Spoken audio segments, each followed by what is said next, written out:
strategy is to look at what Blue has created over the last few years. They've created a very good distribution channel into Africa, which sets a platform for growth. There's, however, a few issues to resolve, which can be seen on the results that was released this morning. What do you think went wrong with Blue Financial Services? Because, as you mentioned, the distribution network, absolutely fantastic, but there's many things that the company has to cope with.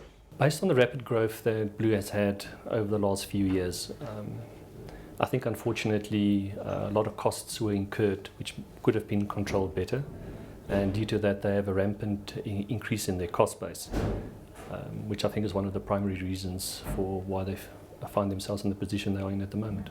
Clearly, one of the key elements that Mayibuye Group will have to focus on when it comes to Blue Financial Services is cost cutting and ensuring that certain measures are taken. What do you plan to do on this front? Well, I think we need to clearly get cost control sorted out.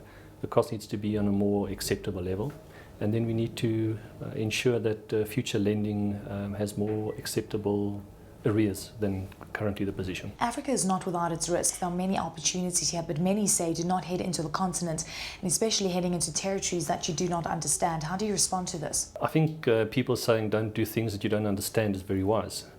I think the process is to make sure that you understand, make sure you solidify, and then build and expand based on that knowledge and solidification. What is the first step that you'll take when it comes to the African continent? I think it's a question of looking at the skills that Mayibuye Group will weave into Blue. Blue has done an extensive amount of work in expanding the footprint into Africa. There's a lot of inherent knowledge in Blue in relation to that. It's really a question on the servicing ability, the cost cutting and collections, which they may have been lacking. So I think it's a question of combining these two things to create a better scenario. Blue Financial Services is looking at an impairment of around 700 million rand at the stage on its debtors book. What is your credit recovery scenario and strategy going forward, and how do you think it's going to play out? Well, I think they've got a book of about 700 million that's being impaired. They need to recover it. And will you be able to do that? Yeah, one of our current investments has got extensive experience in collections, and I'm sure they'll assist with the improvement. Dave van Niekerk is not going to remain on as CEO. He hasn't resigned as yet. Of course, there's regulatory approval that needs to go through first. You will be taking on the role as CEO, but what do you have in store for the company going forward? Who will be taking on that top job? From my understanding, he has not stepped down yet. Okay, so Dave van Niekerk hasn't stepped down as yet, but it is obviously something that's relatively imminent once you get regulatory approval. What's the next step from there onwards?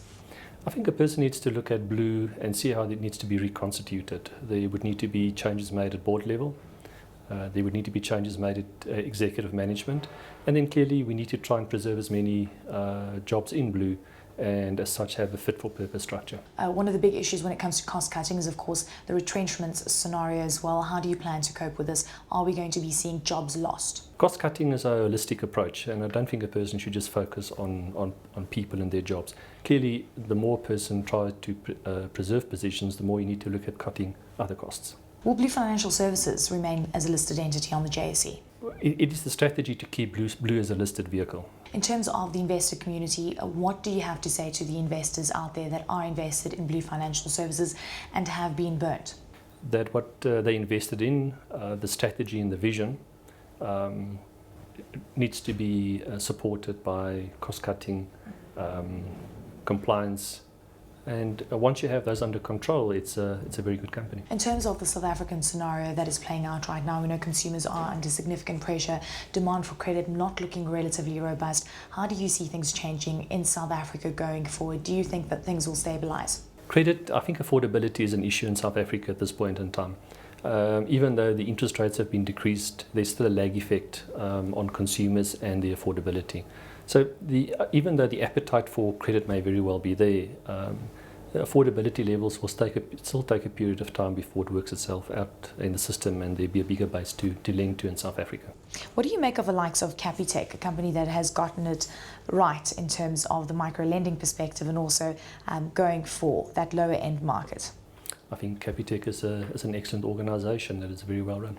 Could you elaborate further in terms of your plans going forward on the African continent and which territories you plan to focus on? The first step is, as stated before, we need to get cost containment resolved. After that, we will, in conjunction with the regulatory authorities in the different jurisdictions, work towards increasing the customer base in the areas which is the most profitable for us. So we're not wanting to expand into any other jurisdictions at present. So we want to solidify and make sure that the current jurisdictions, each one becomes profitable in its own right. What kind of margins are you looking at down the line? Because you're obviously going to have some kind of business strategy on the go, and you've got a specific vision. Tell us about your targets. There's obviously a different product mix. So depending on the products, your net margins is influenced by that. I think one of the challenges we have at this point in time is to make sure that the money that is being advanced to the company by its funders are returned to them, and that is a challenge that we will meet. And once that is achieved, obviously that has an impact on your cost of funds and corresponding the margins that go with it. How long before you think you can actually turn the business around completely?